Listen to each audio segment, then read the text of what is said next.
आदरणीय महोदय, मैं तो अन्याय के खिलाफ लड़ा हूं। मैं तो अन्याय के खिलाफ लड़ा हूं, इसलिए आपको बधाई देने के लिए यहां खड़ा हूं। आपका अनुभव बहुत ही बड़ा है। आपका अनुभव बहुत ही बड़ा है, इसलिए आपने संघर्ष का पहाड़ चढ़ा है। मेरे पार्टी का मैं हूं अकेला। मेरे पार्टी का मैं हूं अकेला, लेकिन मेरे हाथ में है संविधान का पेला। मैं हूं मेरे पार्टी का अकेला, लेकिन मेरे हाथ में है संविधान का पेला। मैं तो हूं आपका सच्चा चेला। मैं तो हूं आपका सच्चा चेला, मुझे मत छोड़ो अकेला।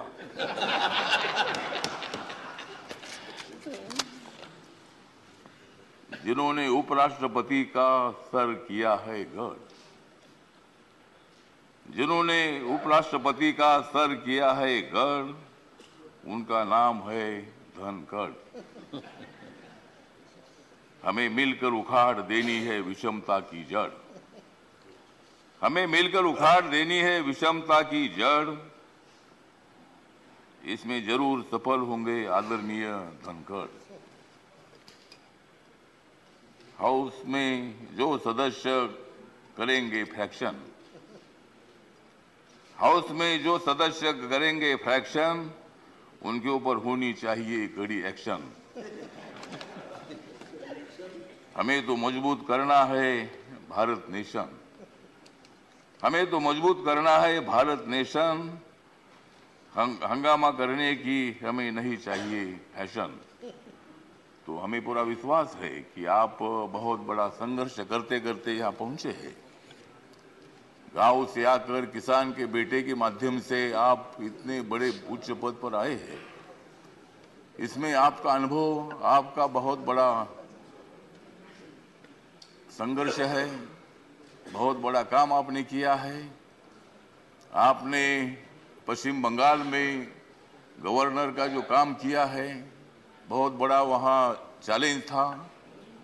वहाँ काम करना बहुत बड़ा मुश्किल था, लेकिन आपने बंगाल में बहुत अच्छा काम किया है। और बंगाल में अच्छा काम आपने किया है, इसीलिए आपको यहाँ लाने की कोशिश जरूर हुई है। मतलब आप एक संघर्षशील नेता है।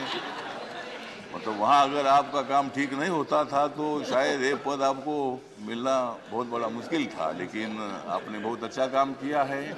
ठीक बात है, बंगाल भी अपना ही है, सभी बंगाल के नेता भी अपने हैं। देश का एक वो राज्य है, और कोई भी राज्य हो, यहाँ किसी पार्टी की सत्ता आती है जाती है, कोई मुख्यमंत्री होता है, कोई नहीं होता है। कभी हम भी मतलब 3 बार सांसद रहे लोकसभा में, और मैं शिरडी में मैं हार गया, लेकिन मैं घर में बैठा नहीं, मैं घूमता रहा। मैं कांग्रेस पार्टी के साथ रहा। कांग्रेस पार्टी के मेरे सभी दोस्त हैं, समाजवादी पार्टी के मेरे दोस्त हैं, कम्युनिस्ट पार्टी के मेरे दोस्त हैं, और अभी बीजेपी के मेरे दोस्त हैं। मैं सब बीजेपी के साथ में आया हूँ, और भारतीय जनता पार्टी के साथ मैं इसलिए आया हूँ कि मुझे शिरडी में हारा गया। मुझे मंत्री ने बनाया, फिर मैं उधर क्या करूं। तो इसीलिए मुझे मतलब कांग्रेस पार्टी को छोड़ना पड़ा, और मैं नरेंद्र मोदी जी के नेतृत्व में सबका साथ सबका विकास दिख रहा है सारा प्रकाश। मतलब ये जो प्रकाश दिख रहा है, तो नरेंद्र मोदी जी के नेतृत्व में मैंने निर्णय ले लिया कि मैं बाबा साहब अम्बेडकर जी का अनुयायी हूँ। बाबा साहब अम्बेडकर जी ने सत्ता में आना चाहिए बताया है। मेरी अकेली पार्टी सत्ता में नहीं आ सकती है, इसी के साथ मिलकर ही सत्ता में आ सकता हूँ। और मेरे पार्टी का मुझे लोग पूछते हैं कि तुम्हारा पार्टी का एक भी लोकसभा में मेंबर नहीं है, तो भी आप मंत्री। मैंने बोला माननीय नरेंद्र मोदी जी को जाकर पूछो, मतलब मैं कैसा मंत्री हूँ। मतलब मैं अकेला हूँ, लेकिन मेरे पार्टी के लोग पूरे देश भर में है। नॉर्थ ईस्ट में मेरी पार्टी सभी पार्टी है, और मुझे बोलने का मौका तो दीजिए। मुझे मालूम है कि आप बहुत अच्छे आदमी हैं, और मैं आपको, हाँ, आप मुझे हर बार बोलते थे कि हमको कविता सुनाओ। अगर आप मुझे ज़्यादा बोलने के लिए देंगे तो मैं कविता सुनाऊंगा, नहीं तो एक भी कविता नहीं सुनाऊंगा। तो ठीक बात है, तो इसीलिए मतलब कविता सुनाता भी रहूंगा।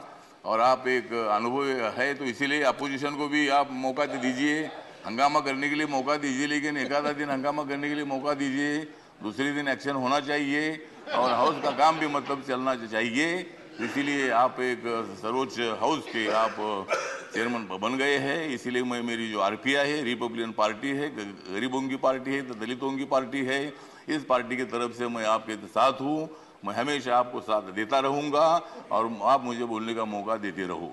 जय जय भीम, जय भारत।